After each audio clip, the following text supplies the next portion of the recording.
Hello, everyone, and welcome to Campus Consortium EdTalk webinar series.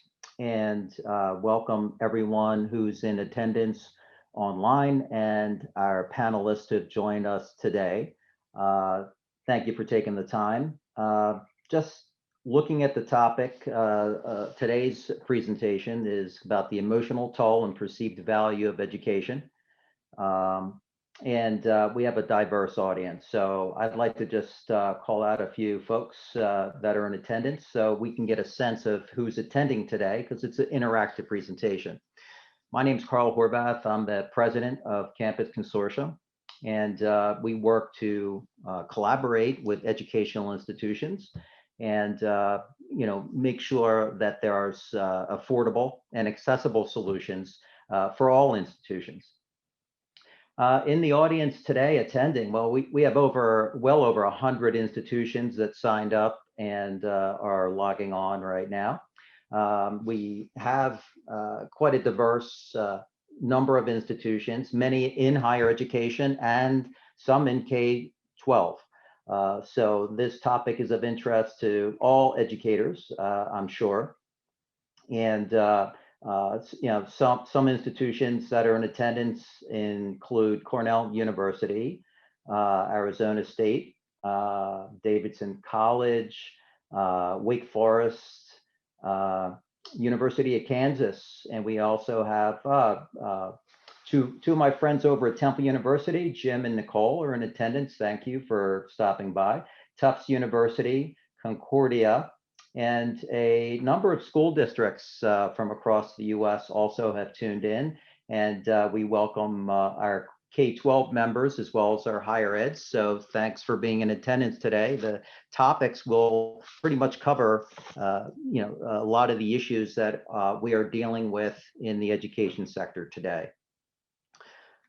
I'd like to also thank our sponsors for making this possible so we can provide thought leadership, discussion, and sharing of ideas with our community. I'd like to start out with a poll question quickly, just to get audience participation as soon as we start. And our poll question, first poll question today is education technology easily and affordably connects people to knowledge, collaboration, and resources. This is a opinion poll question. So it's really your perception of technology and its influence on education. So the first one says it easily and affordably connects people. The second one says that technology is good, but institutions must understand it better.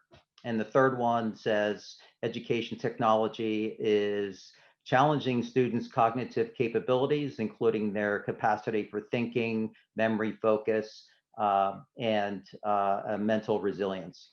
So if you would just choose an answer that most resonates with your area of thinking, we'd like to discuss that later in the presentation. So we have a great panel of presenters today.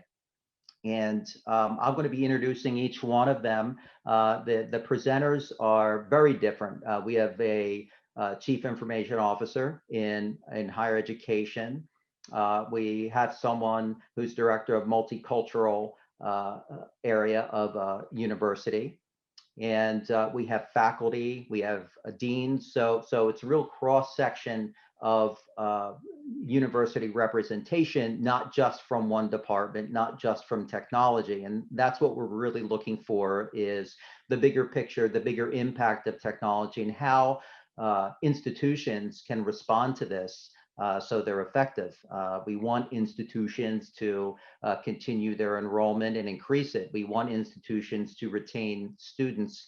And so what can institutions do with something that's very expensive and sometimes complex? So those are the issues that we're going to discuss later on in the presentation. Impacts on students, impacts on faculty, impacts on staff. The effects are not so good, mental health effects. So the first part of what our discussion is going to be today is about that emotional toll. Most everybody in the audience and here in the panel experienced a major pivot between maybe being mostly on ground to being all online in March of 2020, and that has persisted over the past 2 years. This slide just kind of speaks to some of the impacts, the negative effects and possible solutions.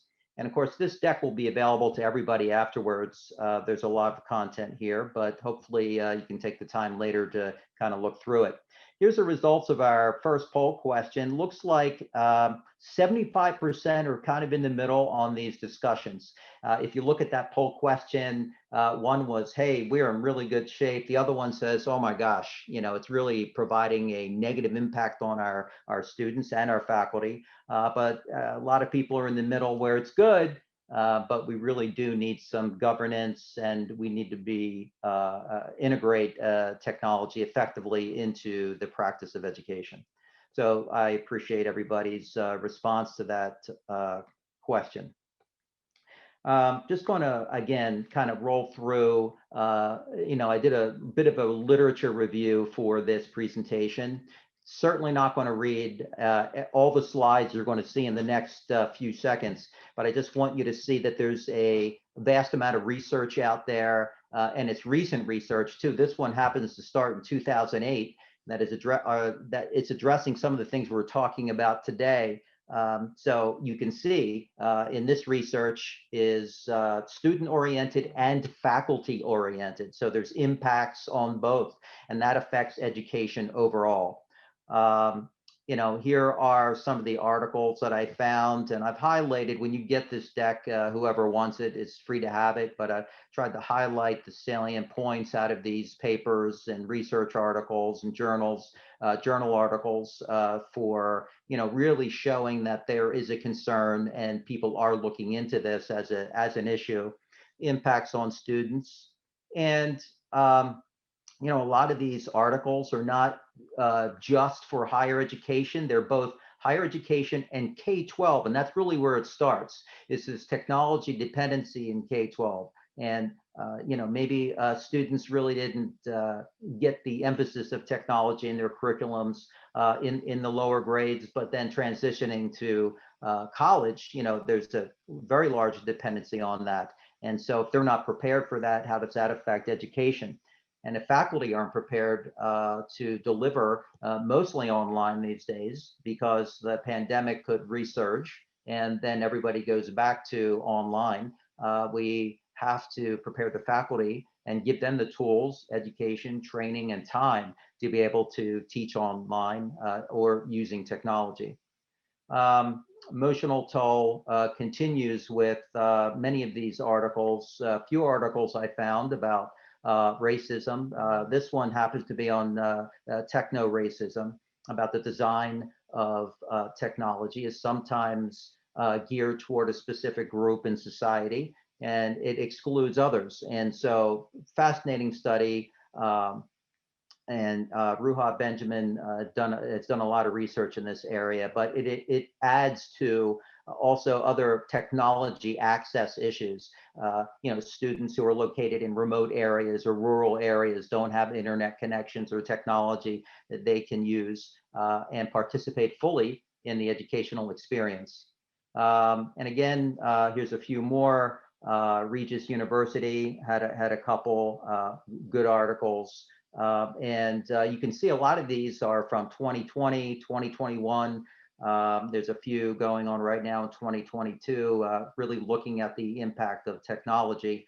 Everything from the diversity, equity, and inclusion issues to brain functioning, stress, cognition.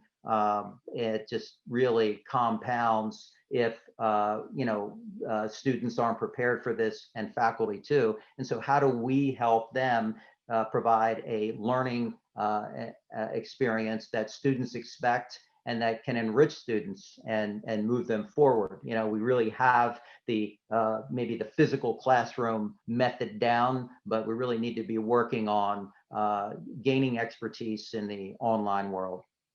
And so, these articles really identify some of the issues with that. In terms of the perceived value of education, so these this new emphasis on technology that was caused by the pandemic significantly, where it moved everybody online in those first few weeks. Now we've been on there for about 2 years using technology to deliver education. And so how is that changing students' perception of technology and expectations?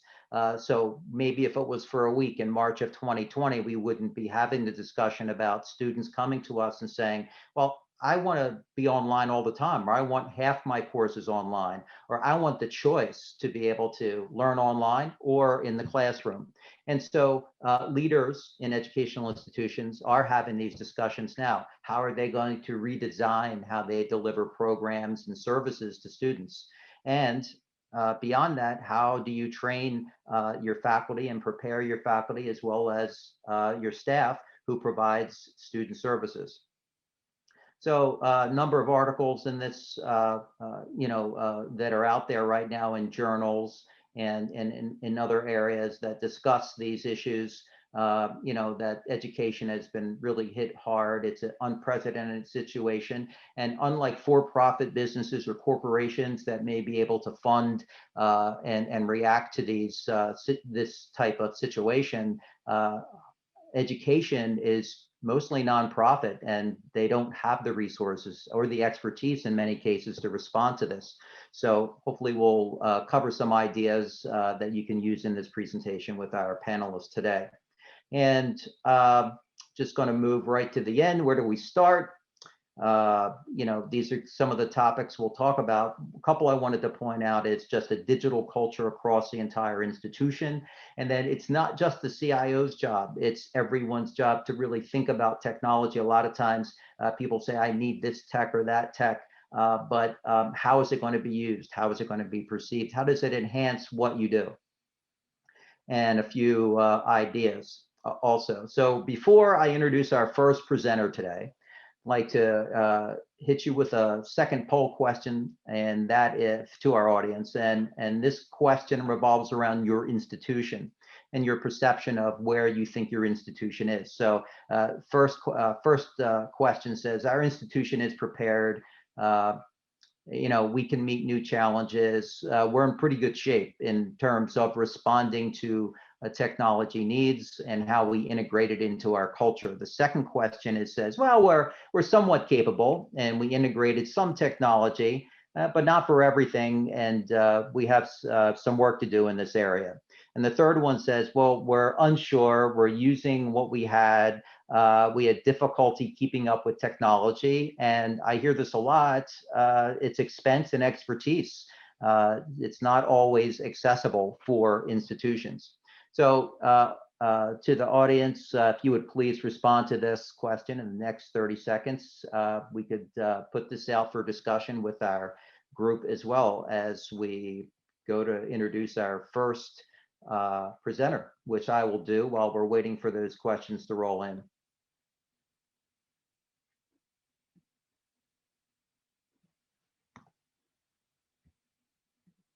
So today I would like to start out introducing Alexandra Salas. Dr. Salas is Dean of Innovation, Teaching, and Digital Learning and Excellence, Educational Support Services at Delaware County Community College. Her background includes work as a dissertation editor and coach, an education consultant, speaker, and facilitator. She also has extensive post-secondary teaching experience in traditional and online platforms. Higher education focus areas include leadership systems, thinking, student success, globalization, technology, and innovation. And her book, Numbers and Sense, Ensuring Student Success One Cohort at a Time, is published by Rowman and Littlefield and was published in 2021. So I would like to introduce Alexandra, and it sounds like you've been very busy with writing and teaching and looking at these, really salient points about the topics that we're talking about today. Yes, thank you for having me. It's a pleasure to be here. Thank you. Before you get started, I just want to quickly just share the results of this poll, this second question, and it looks like again, this is the second poll question. It looks like most people are somewhat in the middle. We're somewhat capable. We integrated some, but not for everything. And more people are prepared. So I think a lot of institutions have taken the past 2 years to adopt technology or, change the way they're budgeting and working within their institutions. And so we can see that 32%, are somewhat, prepared, but there is 10% that are unsure and they do need some assistance and help. So sorry for interrupting you there, but please, Alexandra, please take it away.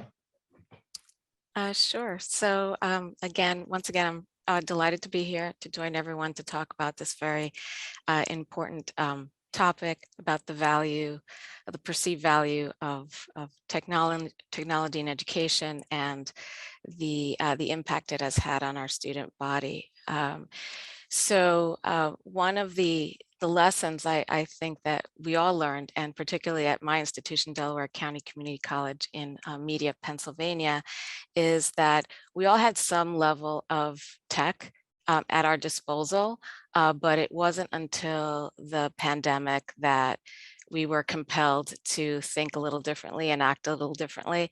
And that kind of jump-started collaboration in its true sense and coordination and cooperation with individual areas of the college.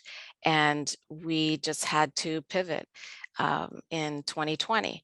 But now in 2022, it's no longer about pivoting. It's more about determining which strategies will become part of our ongoing practice. And we no longer think about remote emergency strategies. This is what we need to do now moving forward so that we can address the needs of our students. And a second lesson that we learned is more about engaging and listening to our students more often than not. This practice had existed prior to COVID, of course, but now more importantly, to really understand the needs of our student body because it's ever changing. Institutions around the country have been faced with a variety of enrollment challenges, and we have existing students, returning students, but many new ones. And students come to campus and are taking our online classes because they have different goals. And our job is to help them meet those goals and to ensure their success within our capacity. So to speak to some of the points on the slide, the fundamental differences between traditional and using online platforms, I think that was first and foremost a reality that we all faced, understanding that to deliver instruction online, it's more than just cutting and pasting what you were used to doing in an in-person classroom. And for those individuals who were not accustomed to online education, never had an interest, all of a sudden everybody found themselves in that same space and realized, and I think online has gotten renewed respect from existing practitioners, but new practitioners who are now using a lot of the tools that were always available. But now it's reached beyond critical mass. Everyone was exposed, and since we are now coming back to more in classroom teaching modalities, I find that in our experience here at the college, that many of the faculty are still using, and they've adopted some of the technologies that they learned to use during the pandemic and some of the strategies because they are helpful in person, in hybrid, and online as well. In terms of some of my observations on the impact of technology on faculty, I think one that really hits home is the fatigue, the fatigue of using tech, the training about technology, and the stress that comes with it. If you were not prepared or it wasn't your first choice to use technology, now there's this additional stress that beyond being prepared with your materials for your course, you have to have an understanding of, what happens if the camera's not working, or you can't get your audio to work properly, or the computer doesn't turn on. There's just so many different factors that come into play when you're using technology. And what if the students aren't prepared? And what do you do if your students decide that they're not turning on their cameras, or or they turn on their cameras and they're not there, or they're present but they're just having certain issues. So there's it's another dynamic that takes place when you're using technology. And the same with students. Some students were at the ready. They can use their mobile devices, an iPad, a Chromebook, computer. But then you also have a group of students who were not tech ready. And what did we do? Well, we have a laptop distribution program. We also provide Chromebooks and hotspots to students. And that service has definitely grown in the last 2 years. It's been very successful. And in terms of our other services, advising, tutoring, we provided virtually in a hybrid format, in person. And I believe that these last 22 months have really assisted us in becoming more well-rounded in providing services to students, not just during business hours, but really around the clock. Of course, advising is not going to happen 24/7, but we have mechanisms in place where students can, leave their concerns. They understand that we will get back to them. We use a ticketing system. We have chats, and we're constantly trying to reinvent ourselves or improve ourselves, enhance our abilities and our skill sets, and looking for tools that will be helpful. The tools have to be purposeful. It's not about buying the latest tool that's going to move you, advance your mission or your cause. It's really understanding what the students need, what the capacity of the teams are, and the timeline for executing, implementing the addition of a new tool or program, and how it's going to serve the students, and what's the learning curve. So there's a lot of different questions that come into play when you're considering the use of technology, especially with instruction and also for services, because we have to be able to troubleshoot and support and also do the work that needs to be done for that purpose. And how do we assist with student success is I think it's an iterative process, right? So it's a constant evolution. We have to look at, outcomes assessment. We provide professional development to our faculty, to our staff. We work on collaborating and opening the lines of communication across areas of the college, so that we know what the right hand, what the left hand knows what the right hand is doing, and we're working together and not against one another, so that we could use the technology purposefully and mindfully, so that it makes sense. And so it's not just a one-shot deal, so that it's sustainable moving forward for the future.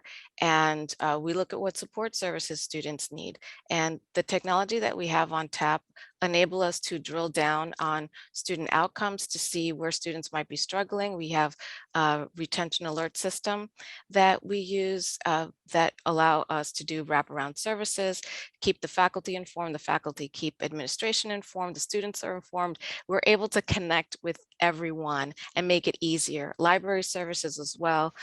We have the capacity for 24/7 library services, but we also during business hours have online chats and virtual and in-person communication. Students can connect with faculty members. So this has really been a rush of education for all of us in higher ed, and I see it as a continuity moving forward.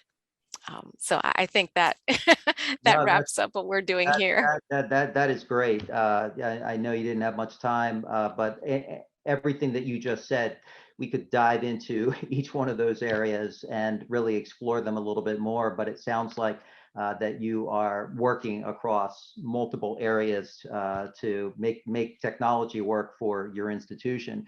I just had two quick comments about that, or questions. One is, you spoke about the impacts, about the overload on faculty in terms of the anxiety and stress of worrying about technology being working. And I know from myself, having been a long time chief information officer in education, that there's a lot of concern around technology, and almost sometimes fear. And so I guess in terms of your first point, we talked a little bit about traditional teaching and online teaching. And I guess, all of many people grow up in the physical world, not the virtual world, and teaching and learning has been happening in the physical classroom. So, now we have a whole set of different social and spatial cues that we have to get used to just as an environment, but then it's the technology itself in terms of reliability. Any thoughts on that in terms of the comparison of the two? Well, I think it's helpful to have an understanding of the technology and realize that what may be suitable for one person may not be for the other. At the end of the day, faculty should know themselves, and they may have a preference of what they want to do. And from the administrative side, we provide robust professional development faculty support so that we can be of assistance. And we also have, we work closely with IT.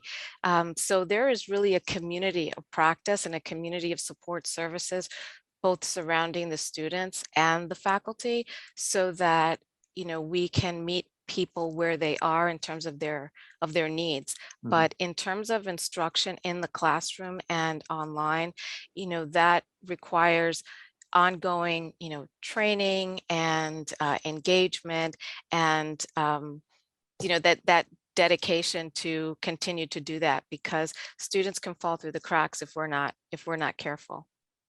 Great, very, very good. Well, I think it's like you wrote in your book, one cohort at a time. That's all. That's Yes. all we can do. It's take it one step at a time. Yes. Well, thank you. That was good information you shared. I appreciate that. Thank Here's you. our third and final poll question for our audience. We're asking about your institution again, and in terms of governance, in terms of how you are going about the activity of incorporating the concept of technology in academics and services. First question, the first point here says, our institution has good communication, collaboration, and governance around the use, implementation, and maintenance of technology. Everybody's involved. Everybody knows what they want. Things are rolled out fairly smoothly. Second point is, students are savvy online consumers and digital natives, and we're trying to enhance teaching, learning services to meet expectations, maintain enrollment and retention. And the third one is technology at our institution is not integrated effectively as it could be, and this will or could impact student health problems, perceptions, and retention.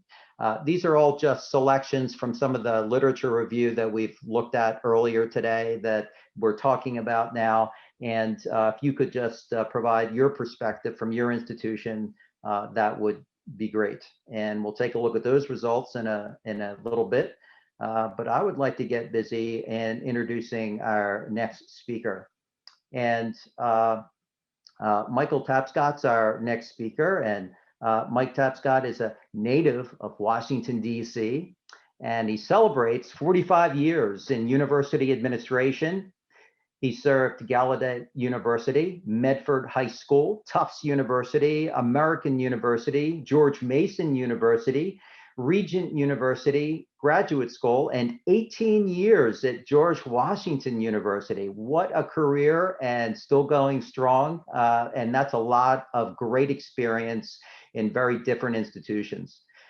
His expertise and experience include coaching, athletics, admissions, minority student affairs, cultural and academic, residence life, financial aid, and NCAA compliance.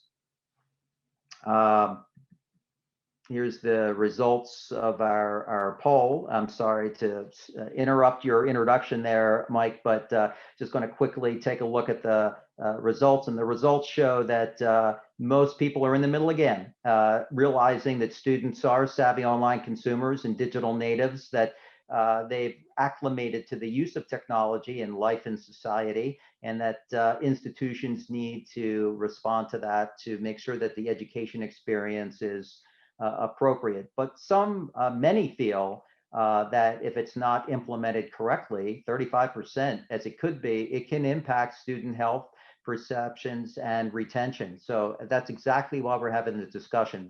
Very good feedback here.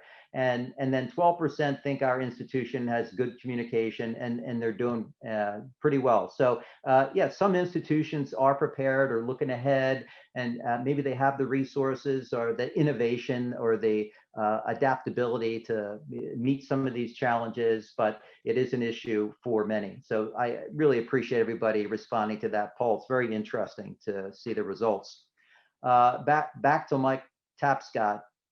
As director of George Washington University's Multicultural Student Services Center, Mike leads his team to influence university policy and programs that impact recruitment, welcome, retention, belonging, leadership development, cultural identity, campus connection, graduation rates, and engagement of underrepresented students. Mike partners with everyone to strengthen and nurture diversity and inclusion interactions between students, student communities, improve cultural intelligence, connect diversity and inclusion principles with leadership, and contribute to a climate where everyone grows together. That's a lot of work, Mike. I don't know how you can keep up with all that, but you know, when you are involved in not just a service department, it really you know, impacts people's views, the psychology of how people interact and communicate. And what you're dealing with really weaves into the entire fabric of the institution in your role. So love to hear more about that. And Mike, I'm going to hand it over to you. Okay, thank you very much, and welcome everyone. I want to tell you a little bit about George Washington University. I also want to do a quick salute to whomever it is from Tufts University. Go Jumbos. Those of you who know, you'll know.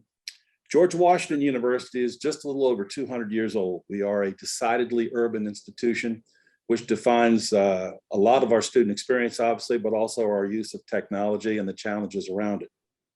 We are the largest private employer in the district. We're the largest private landowner in the district, but we're also right in the center of the district, which is kind of amazing. We have 16 contiguous blocks that make up our campus.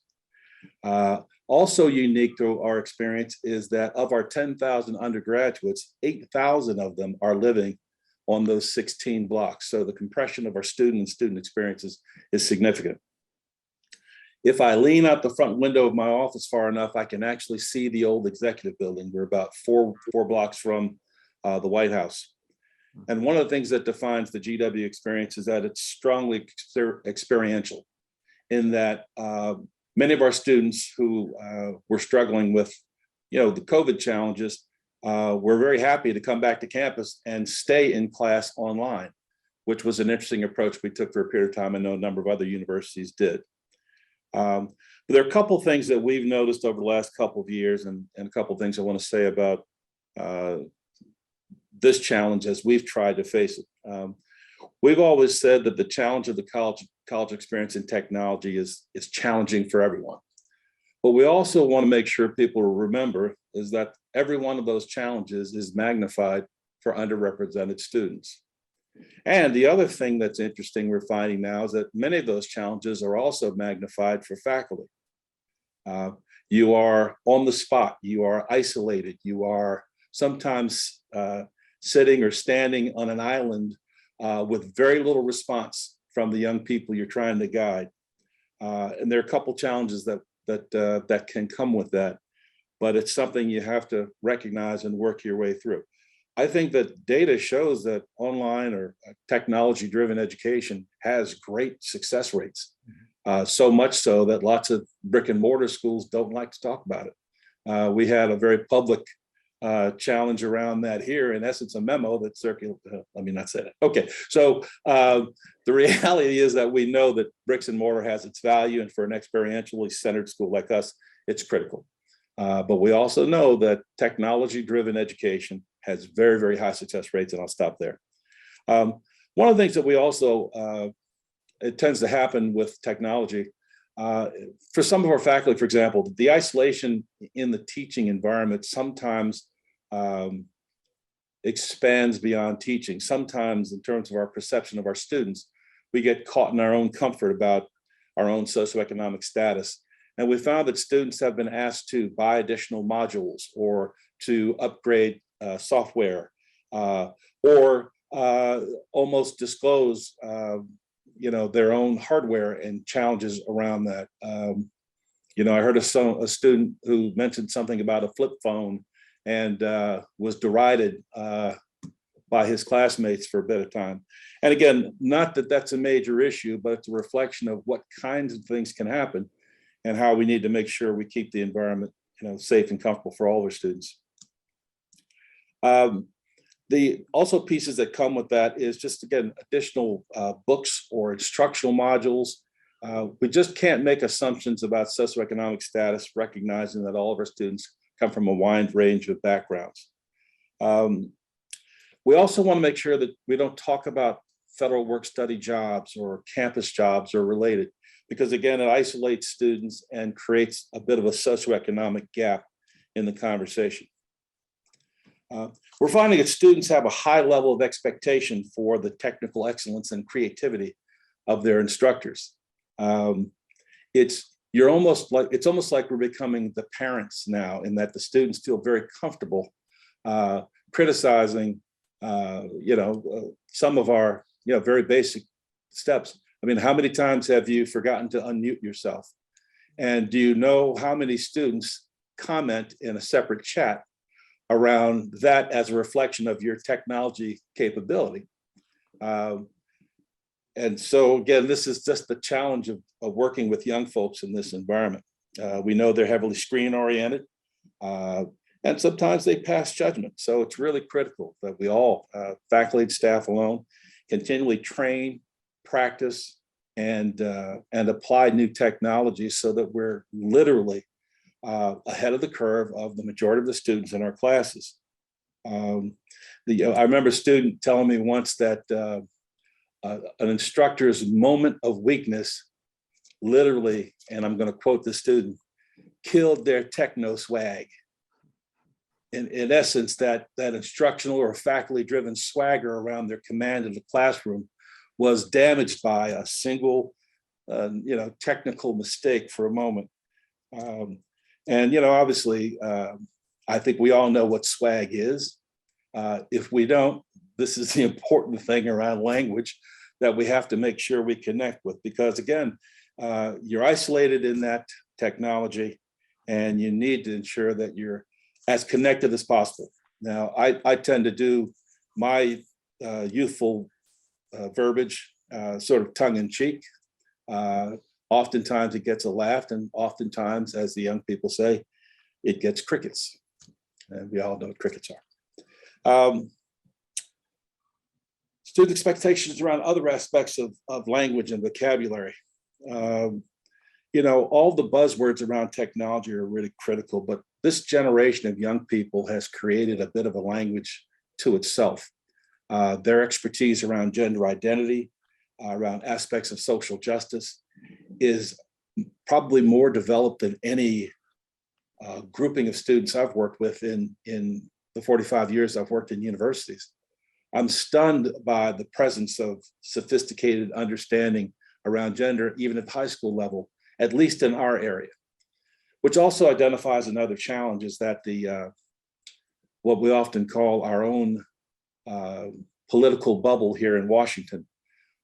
We often tend to assume that the rest of the world is just like us, and that there's this political comfort and breadth of understanding, or even belief systems that are just like ours.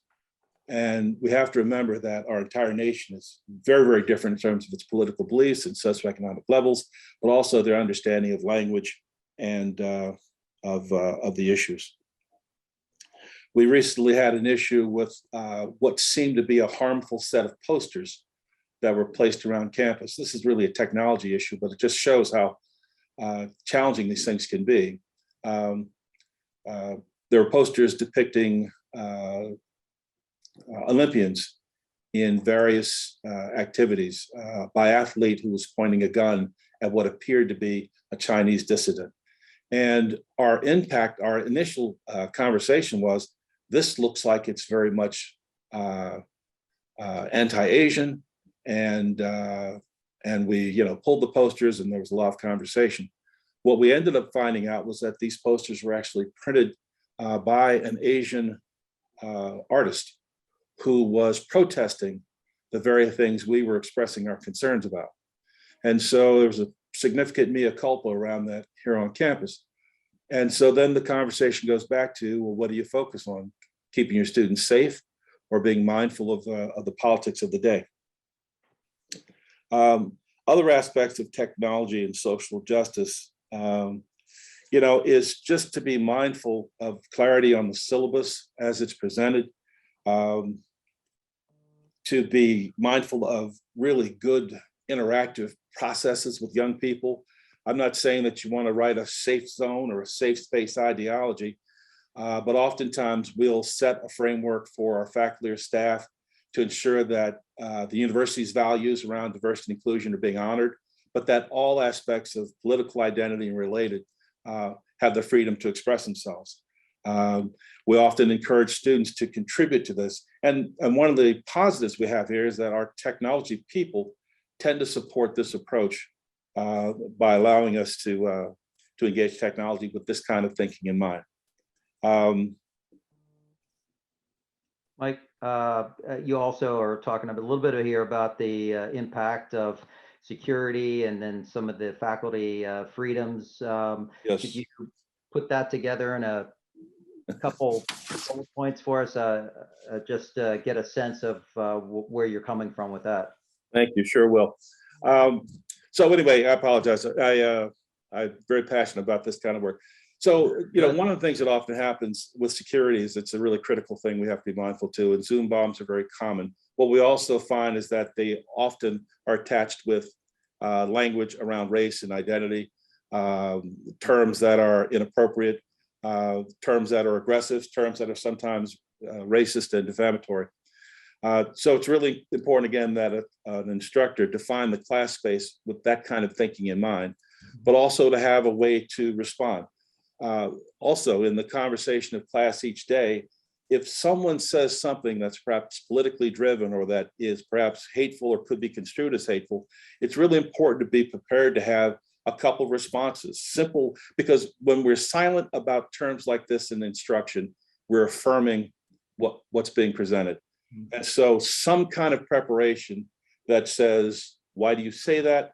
What experience leads you to believe that? What data do you have to support that?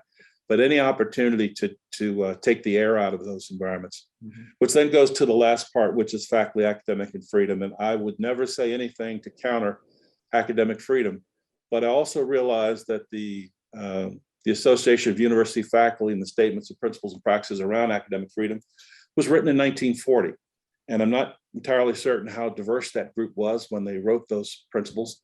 But I think that we need to look at academic freedom with a lens toward equity, with a lens toward civility, and through a lens that ensures that the relationship with every student is affirmed and strengthened by everything we say in a classroom. We always encourage folks to be mindful of any identity-based slurs and related, and not that, again, no one's telling you don't use these terms. My personal belief is I would not, because it impacts that relationship. And you look at it from a development perspective, even that relationship is to be built for a lifetime. And when you lose a student based on a simple word of the 150,000 we have use of in English, it's something to think about. So these are some of the challenges we're running into. And again, the challenges of technology oftentimes creates an isolated enough perspective to allow these things to come out more often than we might like. Mike, thank you so much. That was really interesting. I think we could have a whole nother session just on talking about some of these issues. I find that fascinating. And in the literature review, there's a few things exactly what you just said.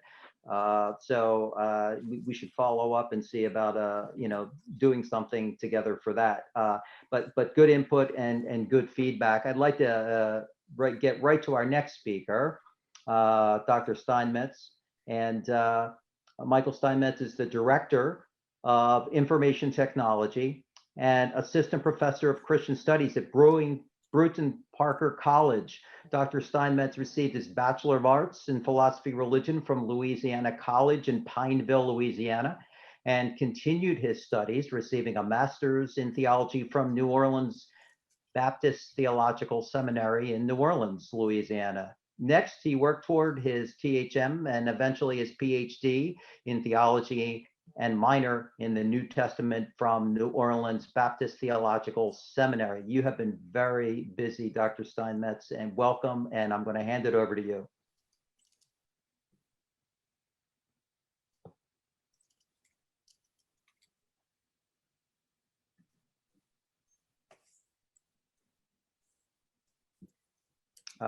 Believe you're on mute. That's, Mike, you forecasted that for it can attack any of us at any time. So happens to me at least once a day. In fact, I just do it once a day just because I know it's going to happen.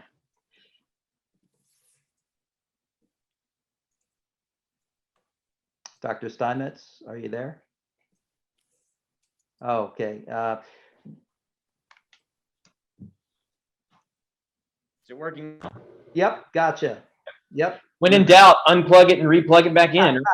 Yes, technology. It's Alexandra was talking just about that. The director of IT who can't work his mic, huh? No, okay. It happens to all of us all the time. So. All right. So thanks for that introduction. I am director of IT and a professor at a small school, Brewton Parker College. Just so you know, we're a small liberal arts private Christian college in southern Georgia. So very different from the big city of Washington, D.C. We're near Vidalia, where all the Vidalia sweet onions are made. It's very rural down here. So we have an interesting use of students, and it impacts technology with infrastructure out in the rural areas. And then a lot of our students are coming from rural areas where they may not have as much disposable income to purchase technology for the classroom. But so I'm a professor as well as the IT director. I just want to give you a little story of what happened when we went into COVID, just so you know the fun time I had. So I got brought on the June after COVID first hit. And so, at this time, we still don't really know what's going to happen, right? There are people saying, oh, we're going to be back 100% full seat. It's going to blow through in the summer. And then, about 4 weeks before our semester started, the president came to me and said, hey, we need to be able to record all the lectures in case we have to shut down again or have to silo classes and things like that. Can you get recording equipment into every room on campus in 4 weeks? And so I was like, well, it's challenge accepted, right? So we used a piece of software called Echo 360. I don't know if you're familiar with it, but it's a lecture capture software. And one of the reasons why we like it so much is, and this is coming from the faculty perspective, is on the tech side, we can schedule it everything ahead of time to where it just turns on, and we have preset camera angles. So the professor walks in and doesn't have to worry about, is it going, is it turned on, is it this or is it that? Because one of the frustrating things from the faculty perspective, switching to more technology in the classroom, is, you want to start your class well. And if you mess up having to fiddle with things, like just now with the mic, students start getting distracted. Students start, sniggering and joking around and all these sorts of things. So one of the reasons we like Echo 360 is that we can schedule it on our end, make sure it's scheduled properly, and it just goes when the person walks in. But we chose that, and we're finding now, as we're pivoting away from the pandemic and coming back in, it's still being very useful for us. So we're able to pivot this technology that was originally for a specific reason, and now we're using it to supplement our other technology in the classroom. So I'll give you an example. We have, athletic teams. Well, they have to go for traveling for their whatever their team's doing. That means they miss class. Now it's being recorded, and the students can watch it when they're on the bus or when they're in the hotel room, and they're actually not missing out on instructional time. And so we tell our athletes as they're going out, watch those videos. Another great thing about it is it tracks their engagement. So it's not just they clicked view, it'll tell you after 2 minutes they stopped watching, right? And so that way, as an instructor on my end, I know that the integrity of my classroom is going on, because that's a big deal when we move to online education, is the integrity of, are they doing their work, or are they just clicking? Are they, being honest in what they're doing? All these issues that come with that. So we found Echo 360 to be very helpful with that. Another issue that we ran into, being, like I said, small school down in a rural area, is our network infrastructure on campus. We're limited by our ISP providers. And then if you're going to start doing things where you're recording and potentially live streaming class sessions for students to interact who can't be on campus for whatever reason, whether they're in quarantine or whether they are traveling, or for any number of reasons, you've got to have the bandwidth to push out the data, so that way the students actually have a good interaction. So we had to address our infrastructure, and we upgraded our fiber backbone, and we had to replace a lot of switches and a lot of access points. And that's not the glamorous technology, because it's all behind the scenes, and people, they want the flashy new smart boards in their rooms.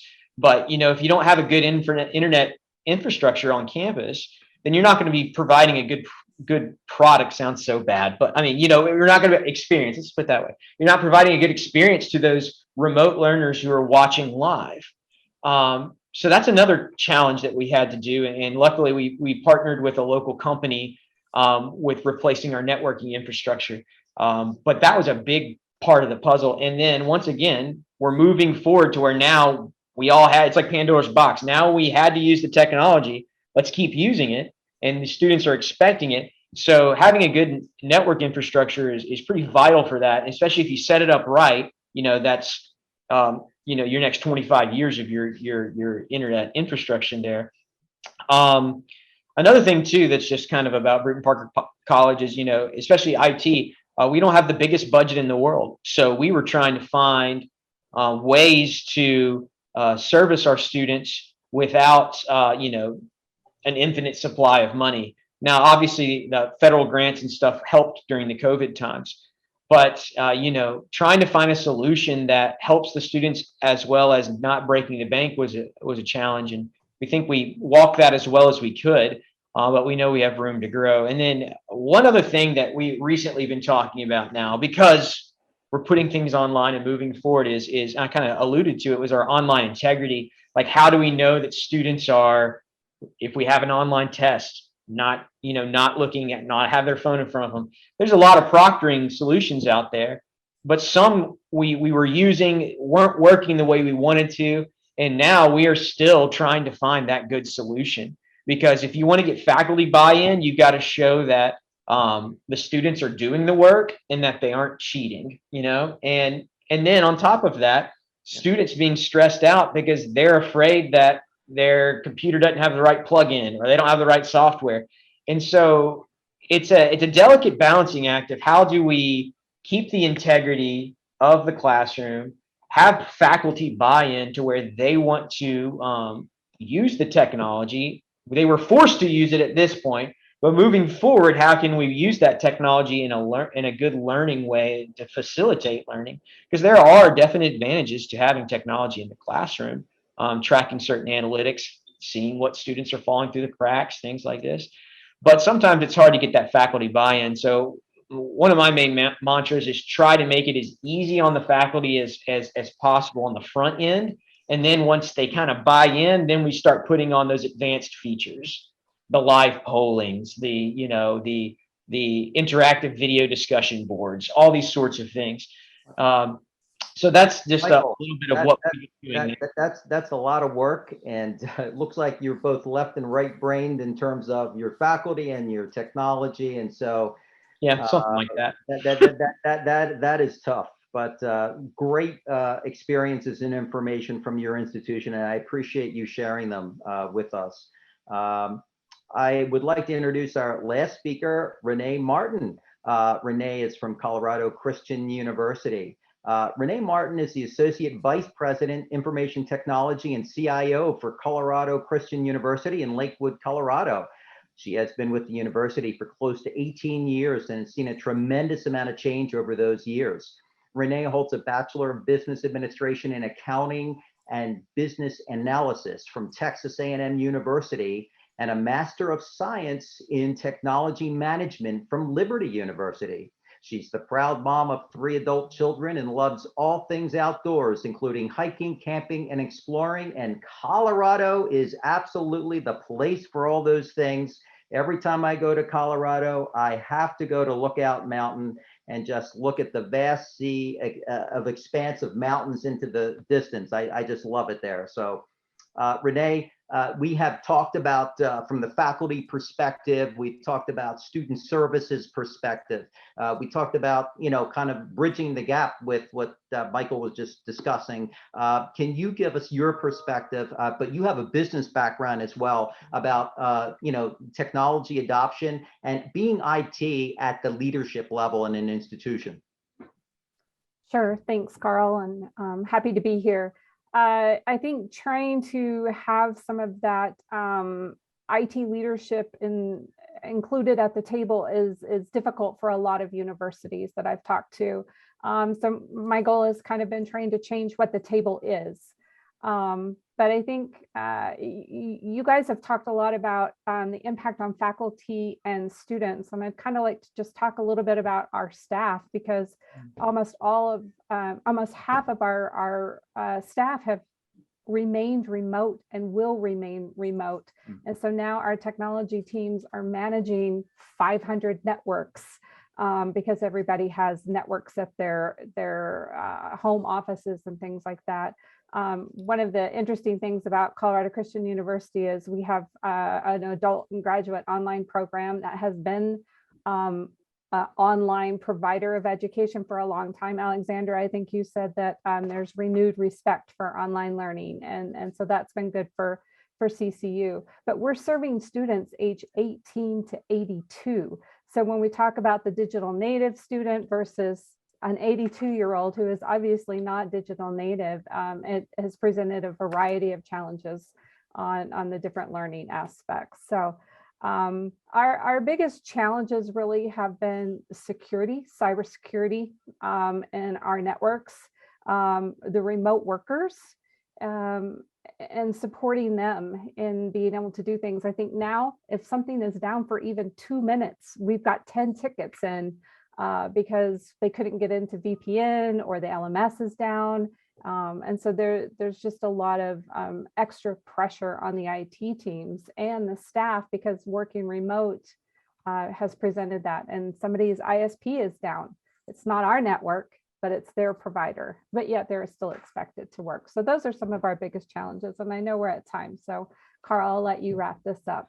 No, Renee, that, that whole perspective of IT where we have to maintain the institution, basic maintenance, the high availability, the reliability of technology, which has been addressed earlier. And, even here on our presentation, anything can happen, right? So you're as an IT leader, interacting with the academic folks, with the service folks, with the finance people, you really have to work with everybody across the institution.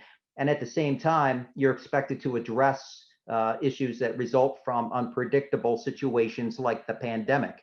So, where is your, do you feel your role has changed because of that, or it's just different? You're addressing different priorities?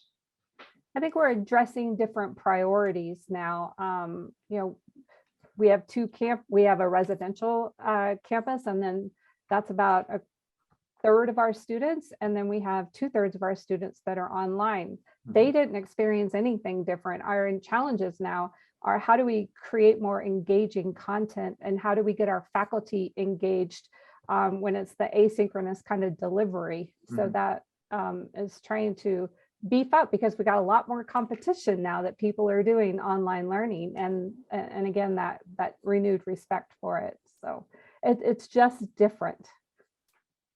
Right. And yeah, I think in terms of technology's newer in academia compared to academics or even student services. Even advancement has been around longer, and development has been around longer than IT. IT is relatively new, and it's very impactful. We're in the information age. We're producing knowledge workers, and so it's not just implementing technology, it's integrating it into what everybody does. And people say it's a tool, but it has to be an effective tool, and it's got exponential impact. So it's a real challenge for IT leaders to interpret that, right, and be able to speak to every audience.